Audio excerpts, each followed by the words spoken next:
My name is Boyah J. This is my story. I'm actually the first son in my family.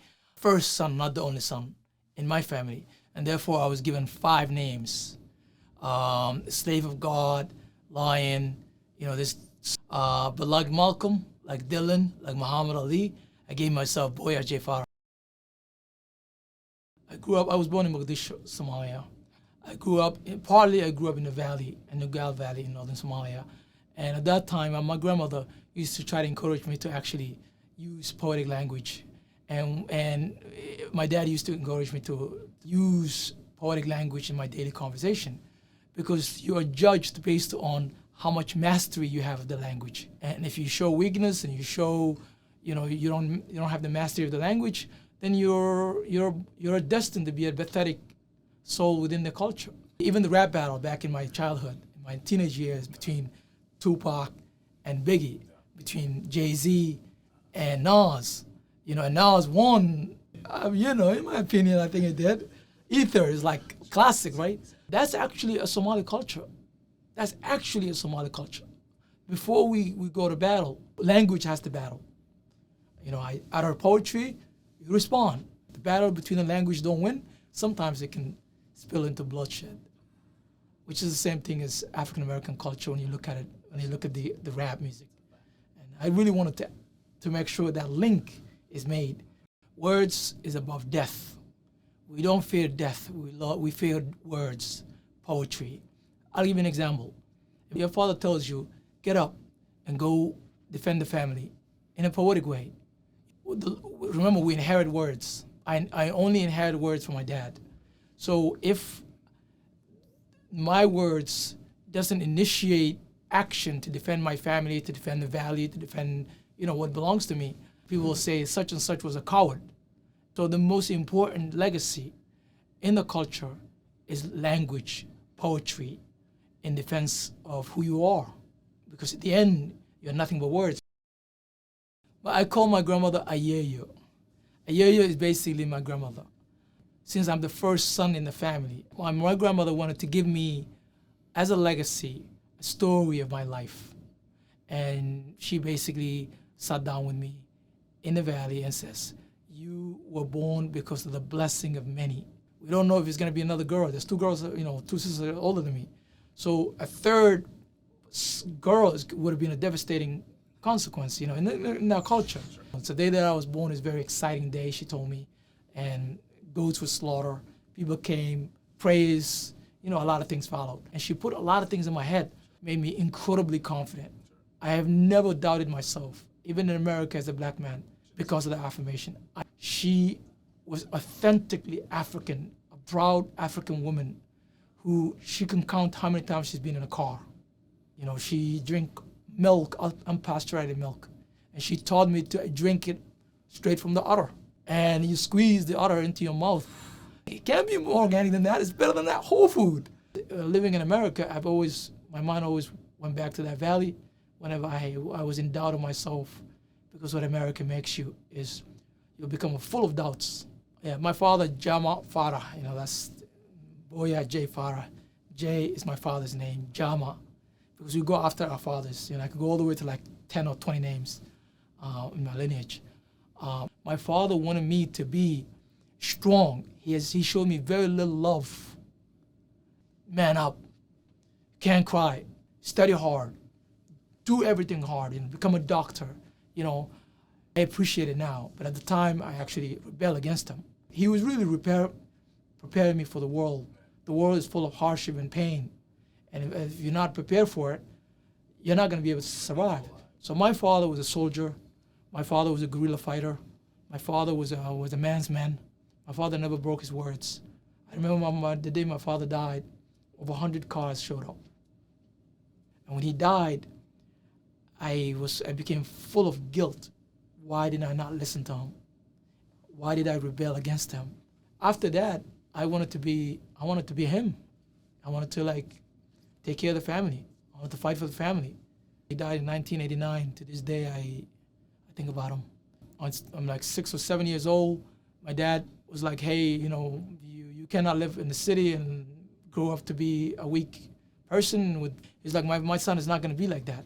I want him to be raised by the earth, by the camels, by the goats. I want him to fetch his own water and come back strong. And one day I was playing on, I think it was an anthill. It was like a 6 or 7 feet tall. And I'm playing on it, and then I fell and fever right there on the spot. Human beings have to blame something. You got to name it. And when the people named it, they said, you are the handsome kid. Therefore, a woman who was a childless looked at you, some kind of evil eye got you. And that's how it was explained to me at that moment, living in the valley. But in fact, a year later, my father got me from the valley, brought me back to Mogadishu, and that's when we found out I had polio. Having polio on my leg and limping made me stronger, because I get to use my mind more than my body. We tried to escape the war twice. One, we walked. And we walked through the treacherous journey it's almost like a valley of death between Kenya and Somalia, where animals will eat you. We made that, and then we returned back. Second time we went through a ship, and it took about 30 days to get to this location.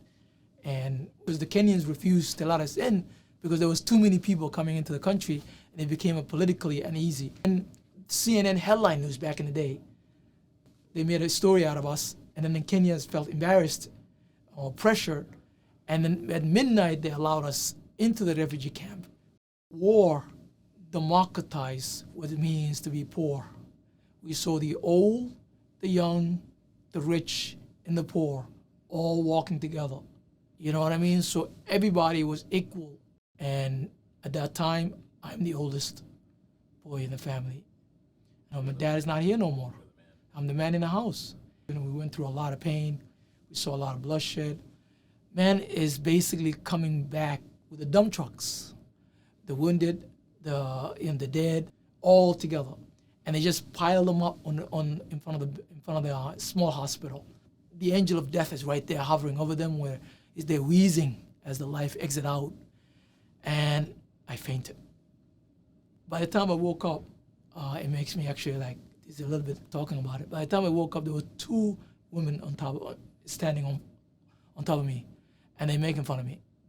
And they're like, this guy is a sissy, coward little kid. Like, is he not wounded? No, he has nothing. So why is he laying on the ground?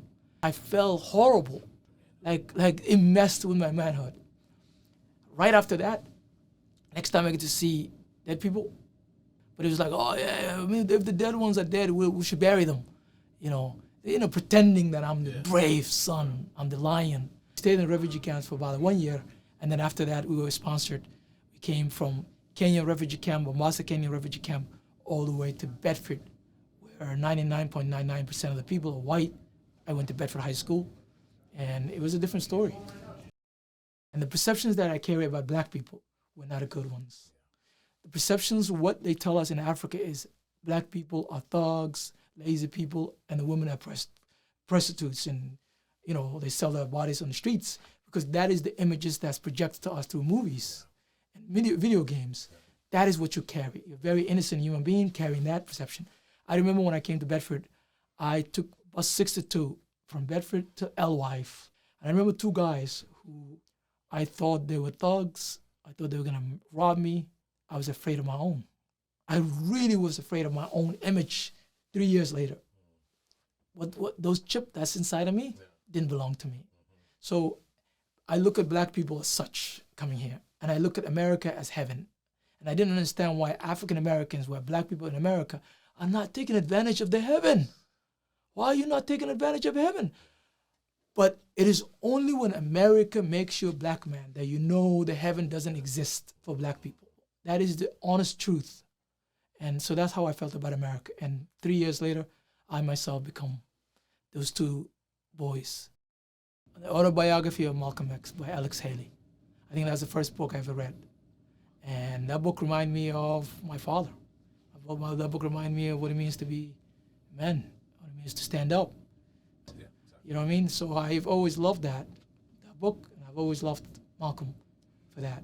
As a teenager growing up, NAACP Dead Prez, Travel Called Quest, Tupac, from that era. I love that, John B. But Tupac mainly, I spoke to my rage. All these little things, what it means to be a black man, builds up. You need a music to channel that. And I thought Tupac spoke to that rage inside of me. Driving on the highway, driving fast, the anger of racism. So I would say Tupac had greater influence. But as I grew up, I listened to Bob Dylan, which is incredibly poetic. I listened to Nina Simone. I listened to, a lot of music that it makes me think. I write because I really want the unborn teenagers to have a hope. Mrs. Parker, that I write about in the book, the first African American who educated me about America, she sat down with me and she said, "You are not African. You are not living in Africa anymore. Whatever you're all doing out there, that's over there. You're an American now. At this very moment, you are an African American. They're going to treat you the same way they treat us."